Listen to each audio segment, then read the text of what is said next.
બીજા રાઉન્ડમાં જ્યારે ફૂગ માટે છે ને એને દવા મારવી પડે, ઈયળની દવા મારવી પડે, થ્રીપ્સની દવા મારવી પડે, અને આનો સુકારો આવે તો એને બેક્ટેરિયા નાખવા પડે. તમને આ પાકમાં તમને શું ફાયદો મળે? ફાયદો જો અત્યારે જો એ નાખવાથી જો આપણો છોડનો વિકાસ સારો થાય અને ફાલ ફૂલ ને ઉત્પાદન સારું આવે. તમે જ્યારે દાળિયા કરો, ઘાસ કાઢો, શા માટે કાઢો? ઘાસ ન કાઢવી નહીં તો આપણો પાક છે ને એ સારો ન થાય, અને બીજા નંબરમાં ઘાસથી પાકે તો આવતા વર્ષે ડબલ થાય, એટલે દાળિયા કરીને ઘાસ કઢાવવું પડે, એટલે પાક સારો થાય અને છોડ સારો થાય.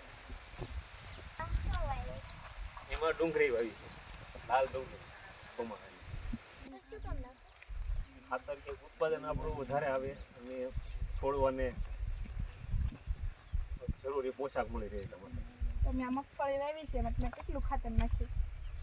ખાતરનું તો એમાં શું છે કે જેવું પડવું એ રીતે ખાતર, જો દેશી ખાતર આવતું હોય તો આપણે વિલાયતી ખાતર ઓછું નાખવું પડે.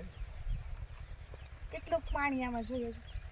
તો એ તો ચોમાહાના ઋતુ ઉપર આધાર રહે. ચોમાહામાં જો તાણ પડે તો એને પાણી પાવું પડે, નકર પાણી ન પાવું પડે. એમાં બધું વાવો એના પહેલા તમે ખેતીને તૈયાર કરો ત્યારે કેવી રીતના તૈયાર કરો?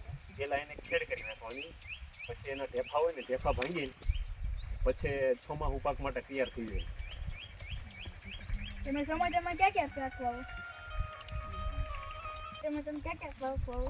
જો મગફળી થાય, તુવેર થાય, પછી કપાસ થાય, સિંગ થાય, પછી ઘણા બધા પાકો જે ચોમાસામાં થઈ શકે છે. ઉનાળામાં છે તલ, બાજરી, મગ, સોયાબીન એવા પાકો તૈયાર થઈ શકે છે. શિયાળામાં ચણા છે, ધાણા છે, તુવેર છે, એવા પાકો તૈયાર થઈ જાય.